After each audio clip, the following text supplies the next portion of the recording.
Let us for a few moments concentrate at the heart center and focus attention on the divine consciousness and pray for peace and joy of the whole humanity. Shanti. Hari Om Tat Sat.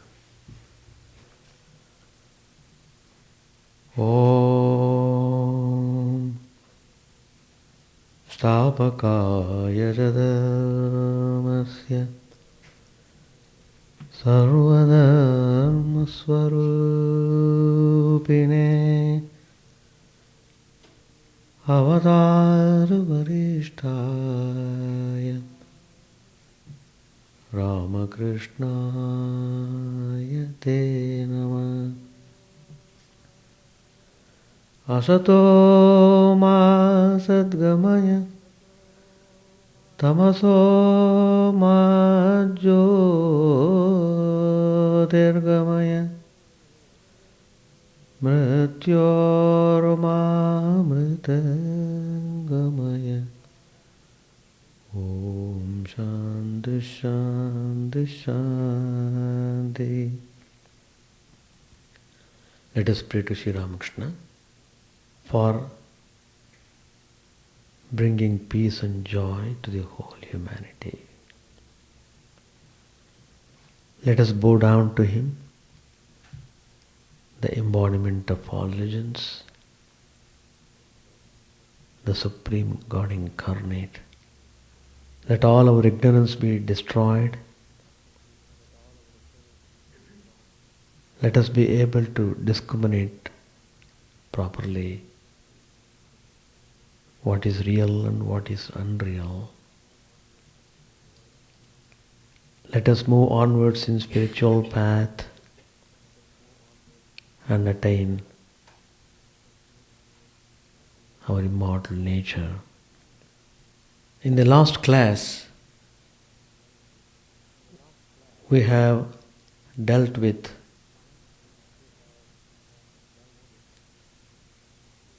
important forces acting in the universe. One is magnetic force and electrical energy, and we talked about electromagnetism. We studied the properties of magnet, how it attracts the iron towards it. This analogy of magnet and iron was adopted to understand the attraction between the Supreme Soul and the individual soul. When we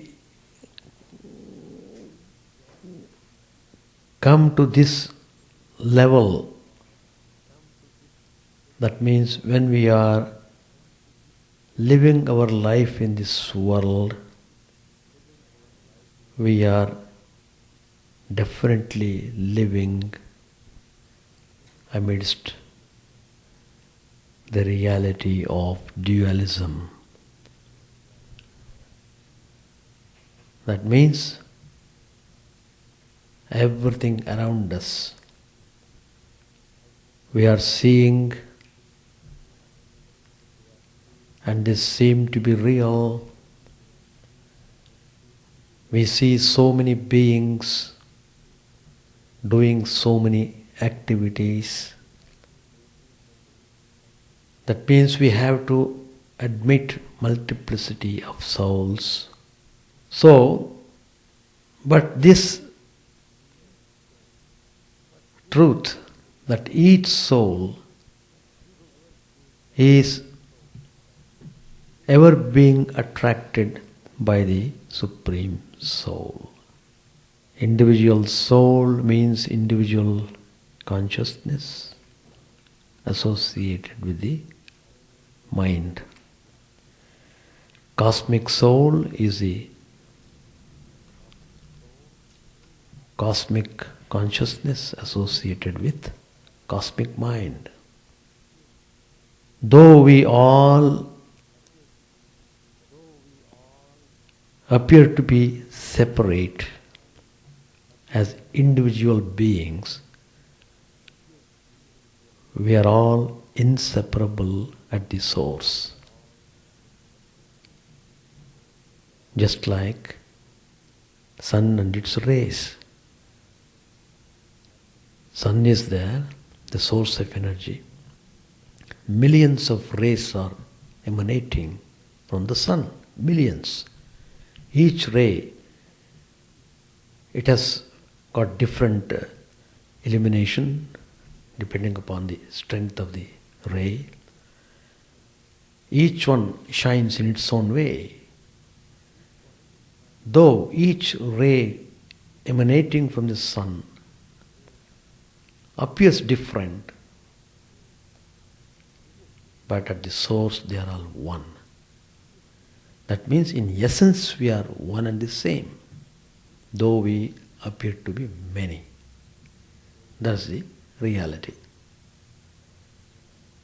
Just like there are 25 candle lights, you lighted them by one candle, it became 25. One became 25. If you put off one candle out of 25, it becomes 24. But where did it go when you put off? The light energy went back to its source. So we are all behaving individually in this fashion on account of the form, on account of the container in which we are placed in. I am behaving in a particular fashion in this body. The other being behaves in a different way in the tiger's body, yet different way in the body of dog, and so on.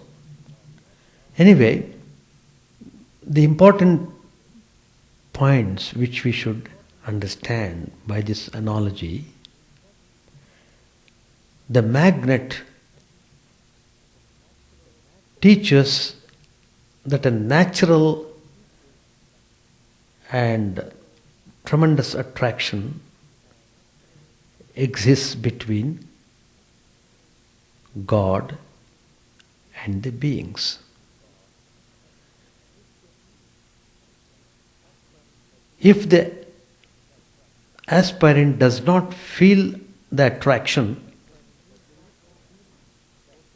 it doesn't mean there is no the force of attraction. It is there, but it is blocked. How? The person who is not feeling the attraction of the divine needs to cleanse himself of the mud of Maya that covers the needle of his soul. Mud. As long as the thick layer of mud is blocking the iron, it cannot be attracted towards the magnet. So Sri Ramakrishna says, how to wash away the mud? Tears wash away the mud. Tears shed for God have a corrosive effect on the incrustations of the soul. No sooner is the mud washed away than does the magnet attract the needle. That is to say, the person realizes the divinity. Secondly, the magnetic needle in the compass counsels the aspirant to direct his mind under all circumstances to God.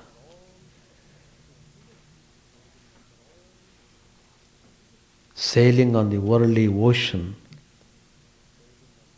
is seldom soothed. Sailing in the ocean is generally rough. Clouds of ignorance and worry cover the sky, and the winds of desires and difficulties furiously lash the waves. By keeping the needle of the mind pointing steadily towards the divine, the aspirant avoids all dangers and never loses the course. Thirdly, the submerged lodestone hill, which has a wrecking effect on a ship, points out the fact that as the aspirant approaches the Supreme Self, the deep-rooted impressions of lust, anger and greed are destroyed completely. That destruction is wrought by God Himself with the destruction of the whole negative impressions that are blocking his way. The aspirant becomes completely pure. Once he reaches that state, he is reaching the state of ecstasy. He, like the shattered ship, founders in the ocean. But the ocean in this case is God's immortal consciousness and bliss. Finally, from the process of magnetization, we can draw a lesson or two. One mode of magnetizing is to rub or stroke a bar of either iron or steel with a strong magnet. The ferrous bar becomes a magnet. Similarly, by constantly associating with the holy, we can also become holy and be devoted to God. Another way of magnetization is by induction.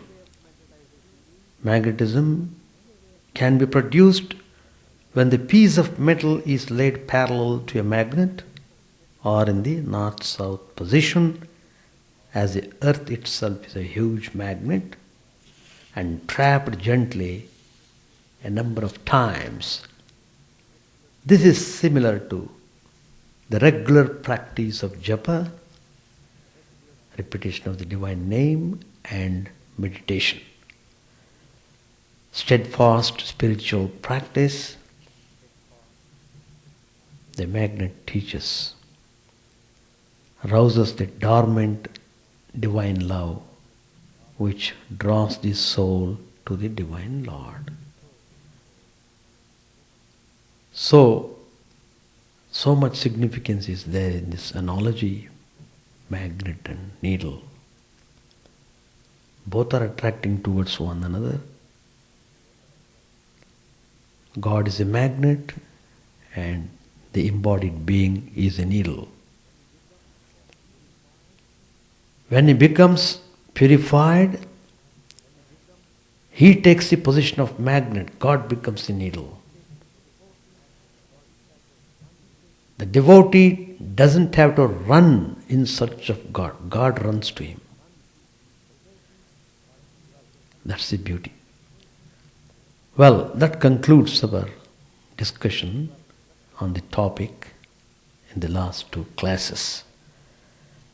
Today I take up another subject which is of very important in our spiritual life.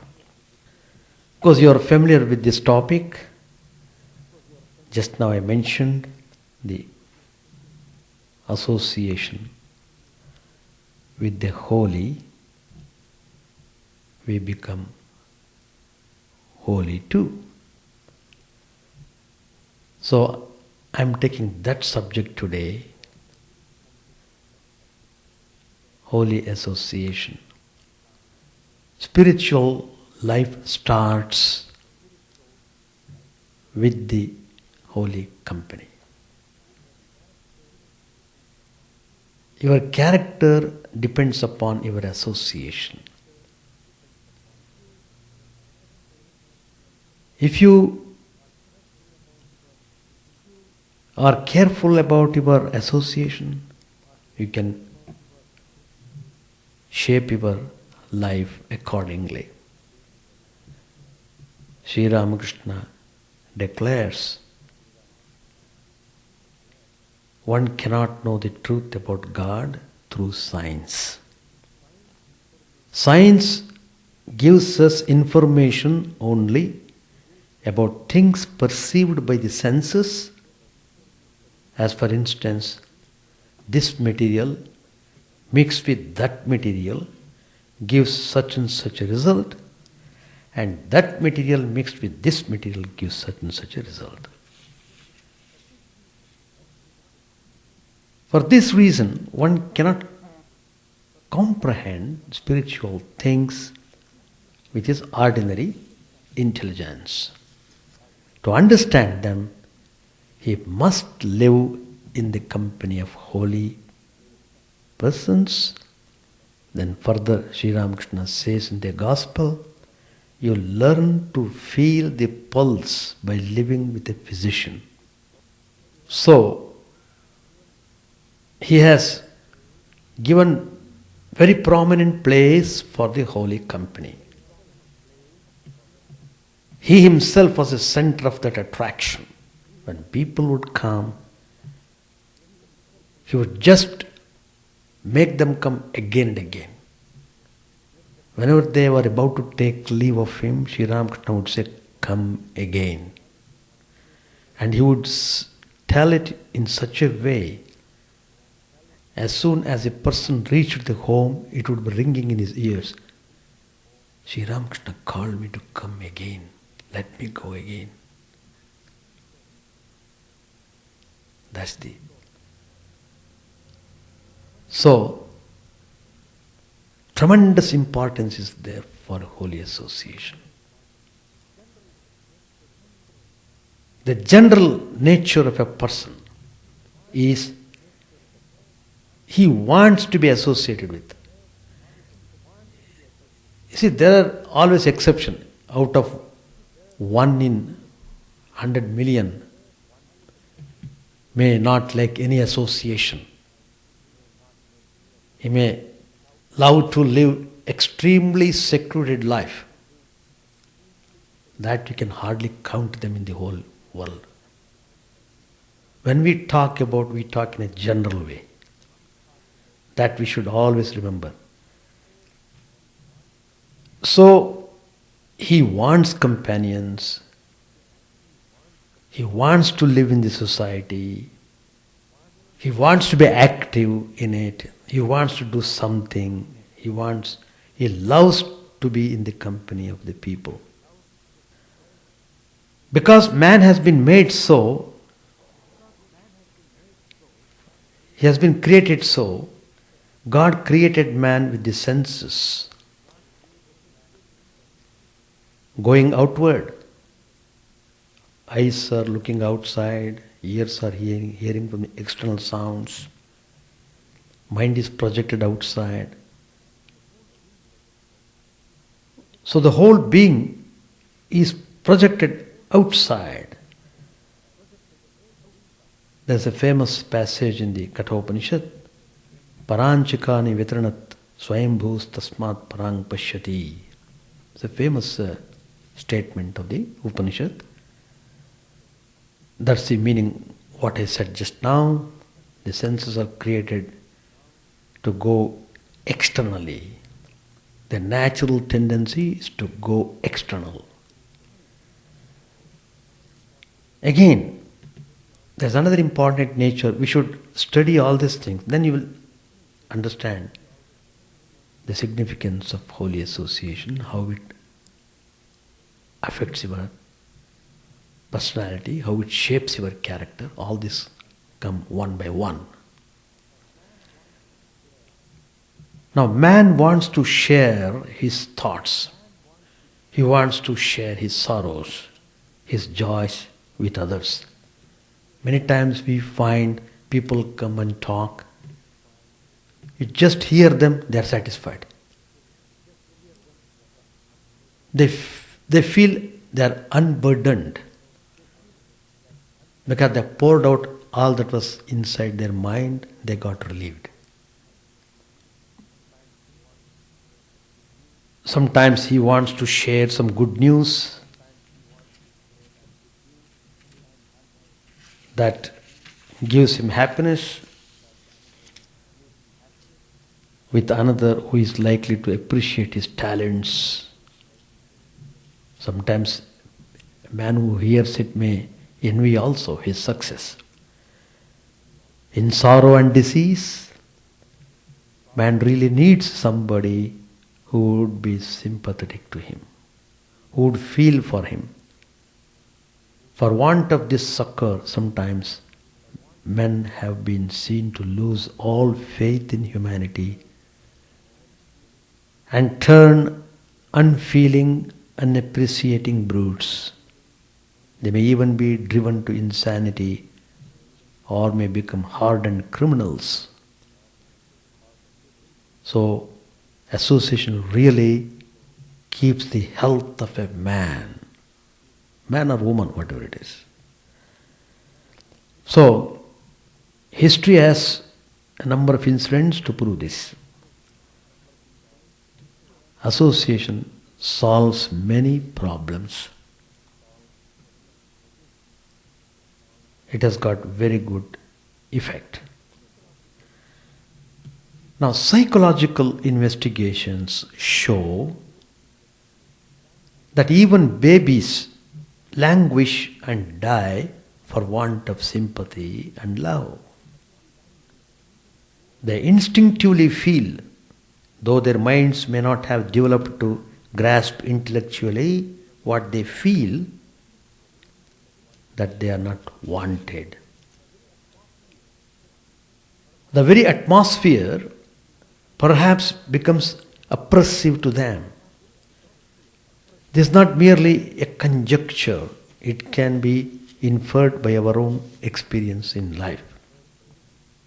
In our everyday life, we meet with such situations many times. You are invited to a party because you happen to be in some way related to the people. They have invited you, but in reality, they will be glad if you abstained from attending. You don't know it yet.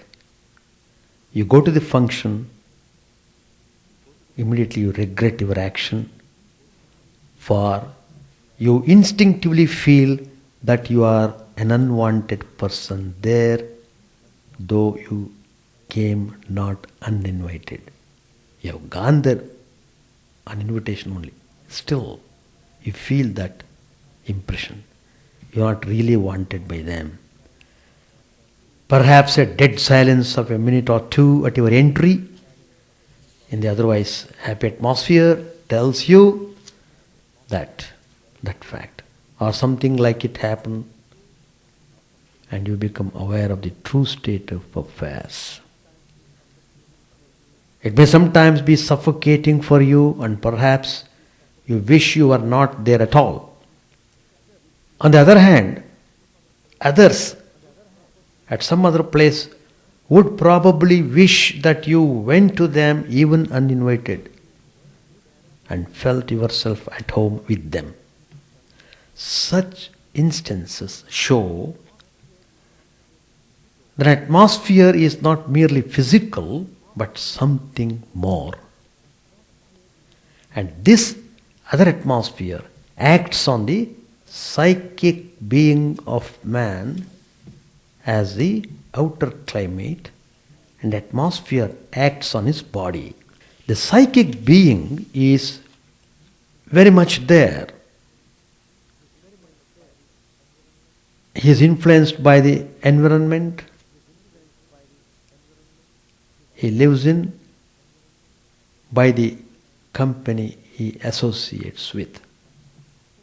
So, it has been a universal experience all through the ages, all through climes and all throughout the world, that all people desire company, and that association influences them as sure as milk acted upon by acid transforms itself into yogurt. That being so, it behoves all to take good care of with what type of people you become associated with. So spiritual personages have emphasized the need of keeping holy company on all aspirants, particularly when you are sincerely seeking spiritual life. You must be very clear about your association. In ancient times, because I am speaking in the Indian context, the young ones would be sent to the home of the preceptor for learning. The children should live there till they learn from the teacher is completed. So they would study under him and imbibe his way of life as well. In that relation between the preceptor and the student, love and affection was a guiding principle. Harshness was only a semblance. The teacher bestowed upon his disciples as much affection as he showered on his own children. This period of life was one of austerity, of learning, of studentship, what we call in Sanskrit brahmacharya. Those who passed through the training could rise to every occasion in their future life. They had neither difficulty nor vacillation in facing the most trying circumstances with equanimity, for their feet were set on firm ground. This was the basic on which life was built in ancient days.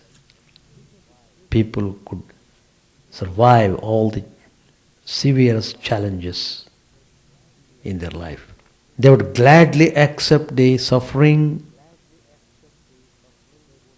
and their devotion to God would never be diminished at any point.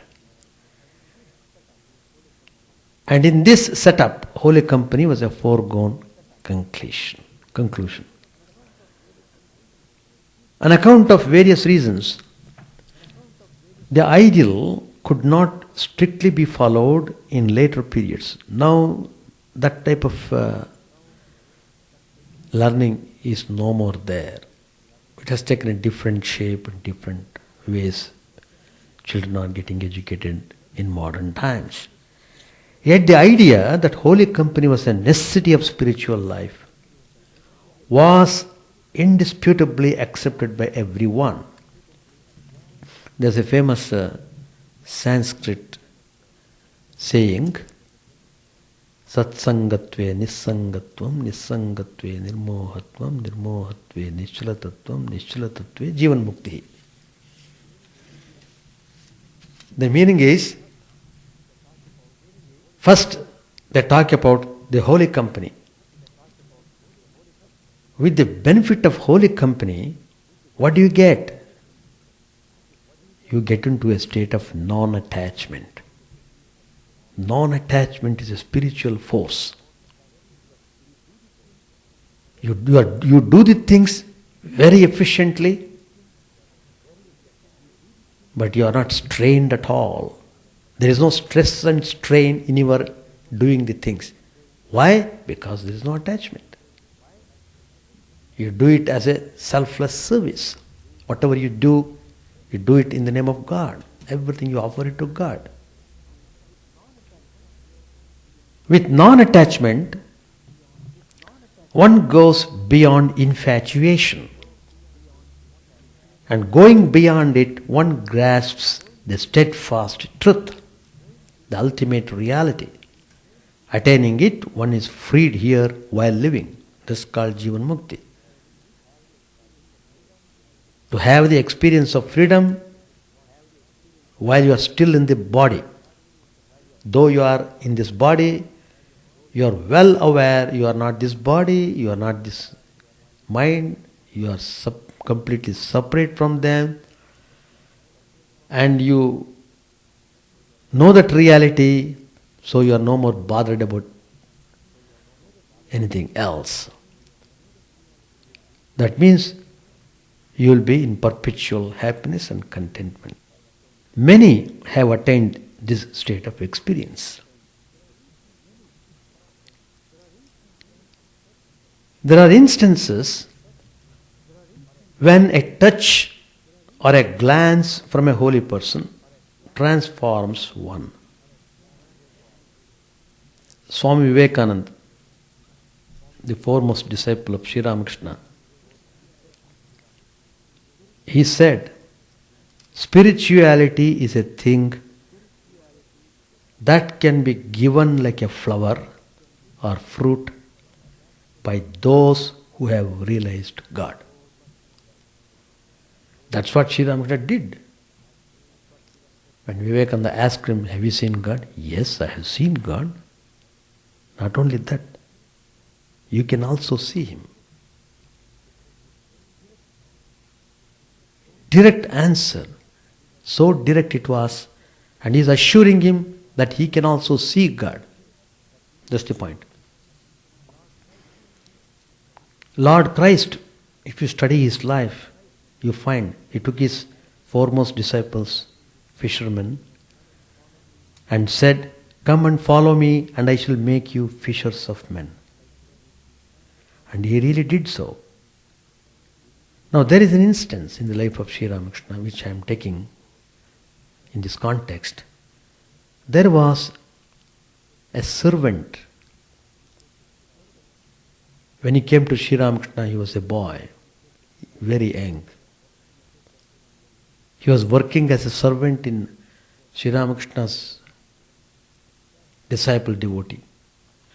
Because Sri Ramakrishna's disciple was a devotee, and that devotee would invite Sri Ramakrishna many times to his home, and many times the devotee would come to meet Sri Ramakrishna. Whenever he would come, he would bring this servant with him. Anyway, he became in touch with Sri Ramakrishna. When he came in contact with Sri Ramakrishna, his whole life was transformed. It became one of the wonders of spiritual history. His name is Swami Adbhutananda. On the back side you have got the photos. From this side, left, second person is Swami Adbhutananda. What great heights of spiritual wisdom did he not scale?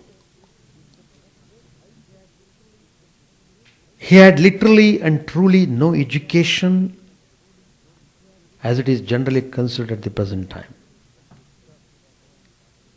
Because he had no formal education, he had no access to the scriptures, he can't read scriptures. Yet, as attested by his brother disciples and people who visited him later times, words of wisdom flowed from his lips, from the lips of Swami Adbhutananda.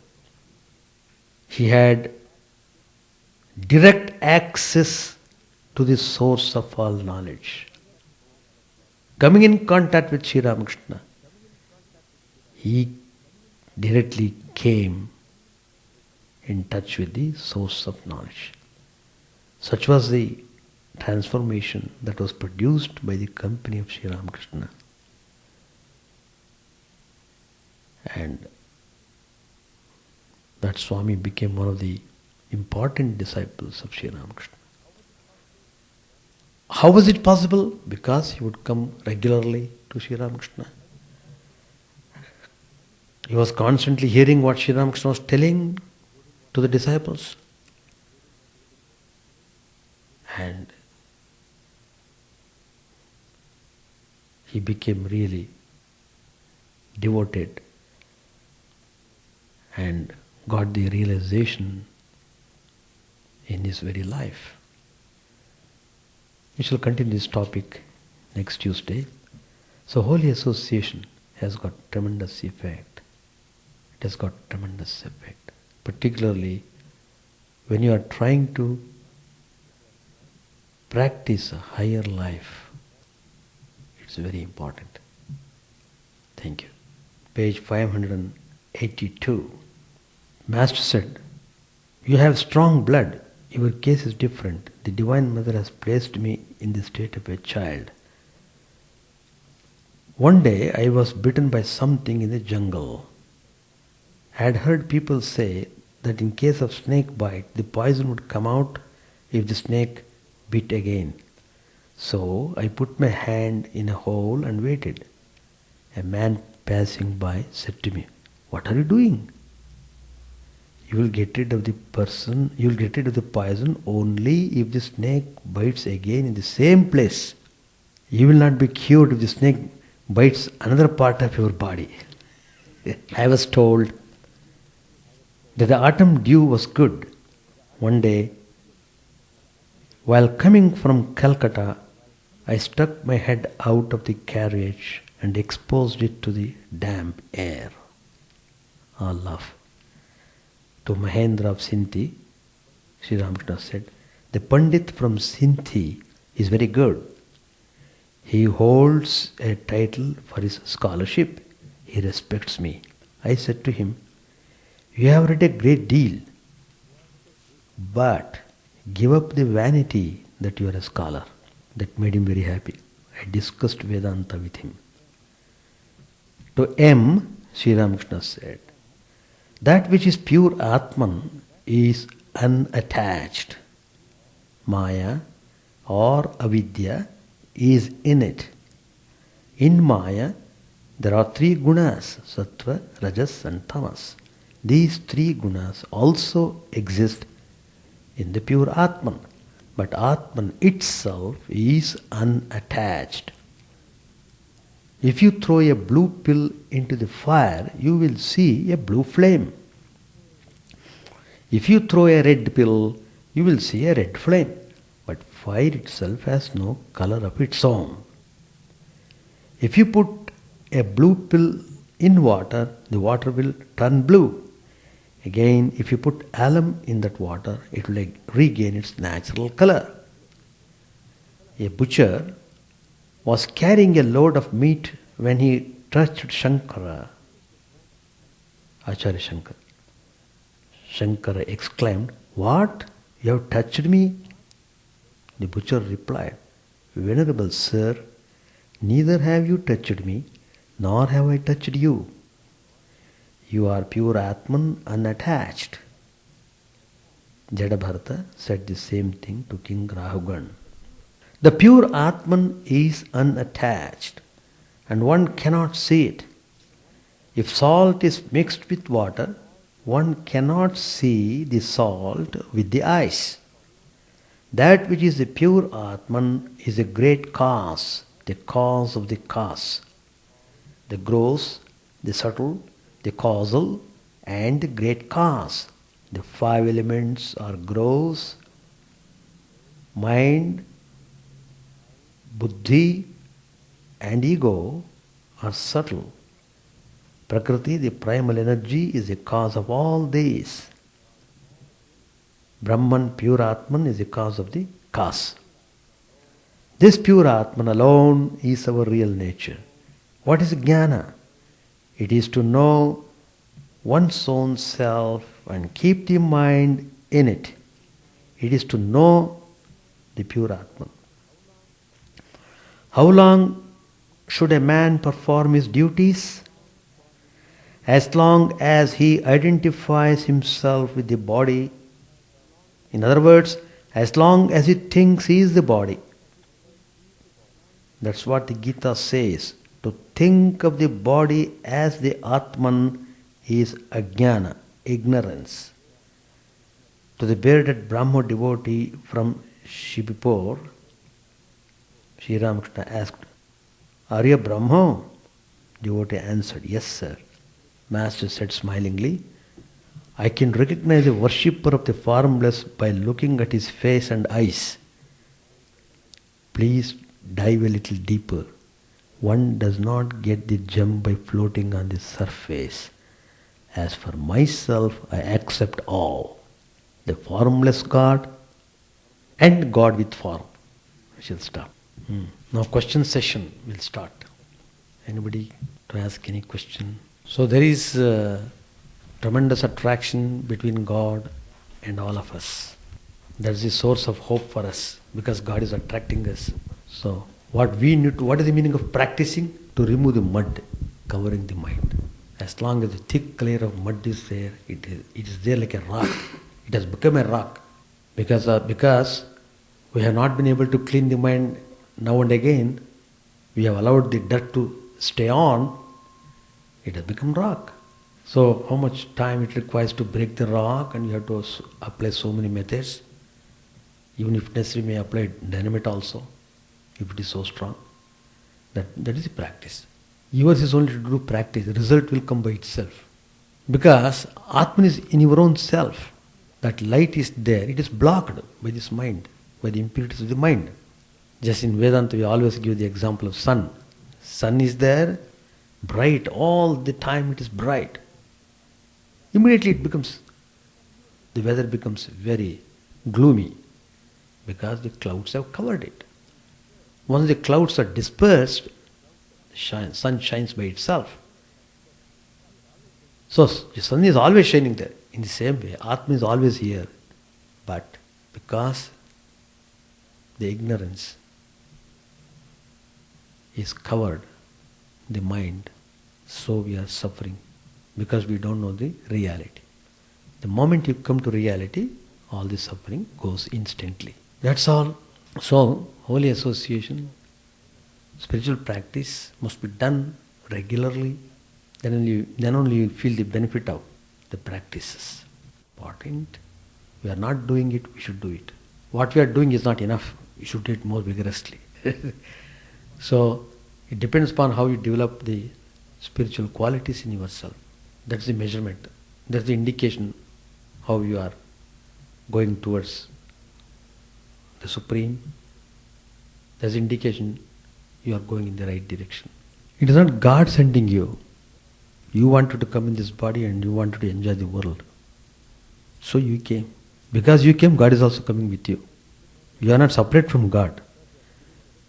Because you are feeling that separation, so you are suffering.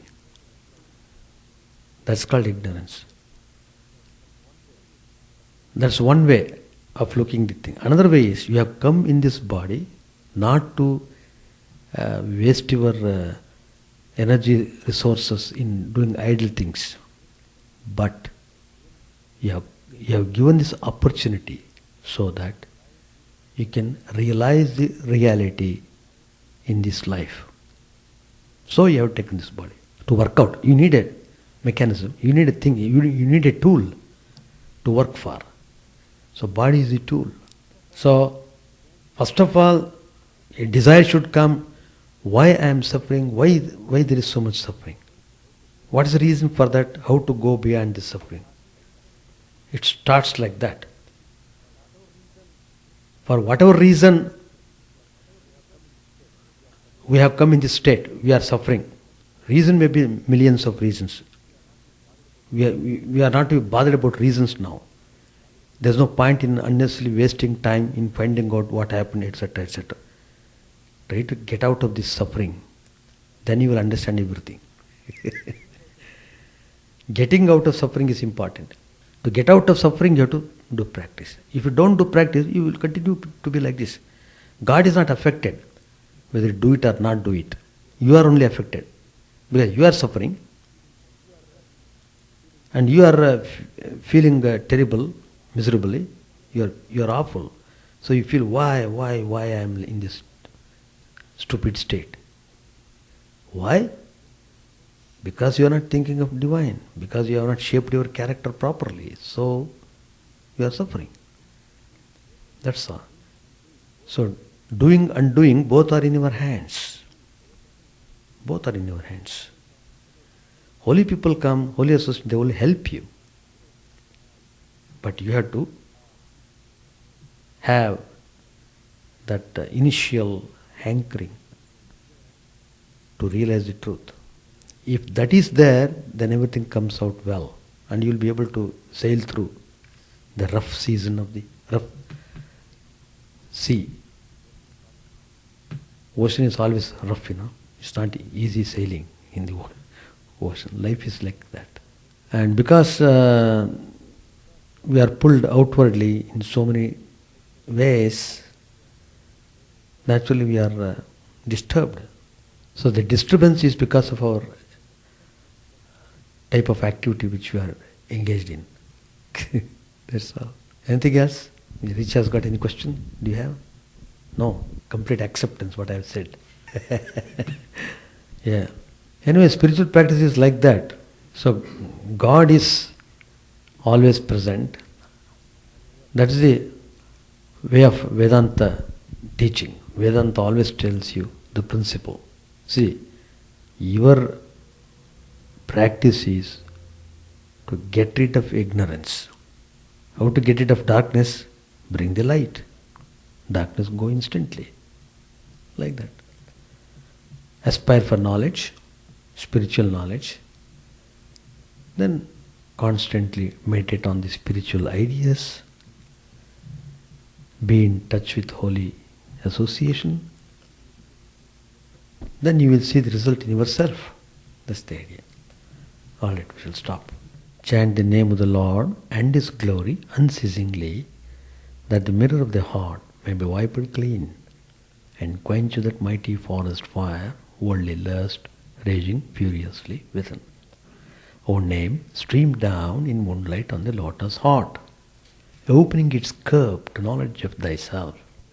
O self, down deep in the waves of His bliss, tasting His nectar at every step, bathing in His name, that bath for weary souls. Various are thy names, O Lord, in each and every name thy power resides. No times are set, no rites are needful for chanting of thy name. So vast is thy mercy, how huge then is measuredness, who find in this empty life and heart no devotion to thy name. O my mind, be humbler than a blade of grass, be patient and forbearing like a tree, take no honor to thyself, give honor to all, chant unceasingly the name of the Lord.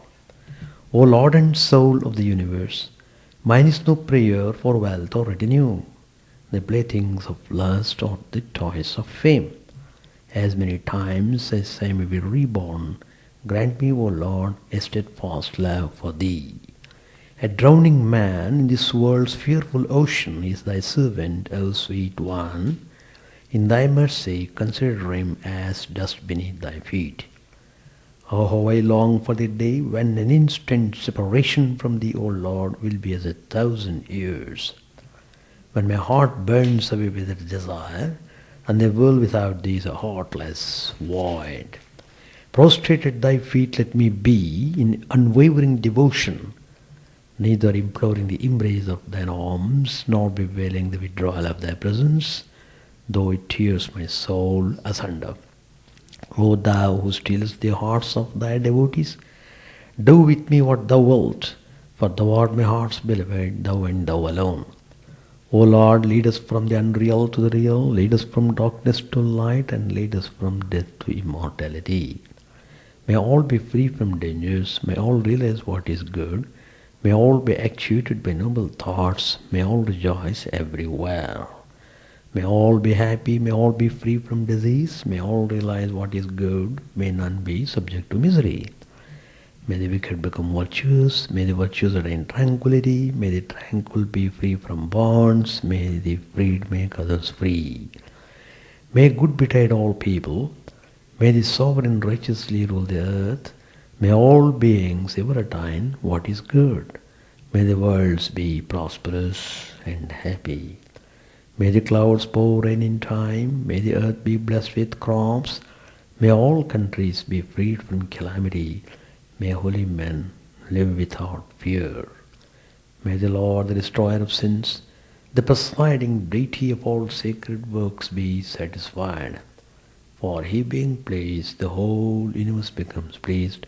He being satisfied, the whole universe feels satisfied.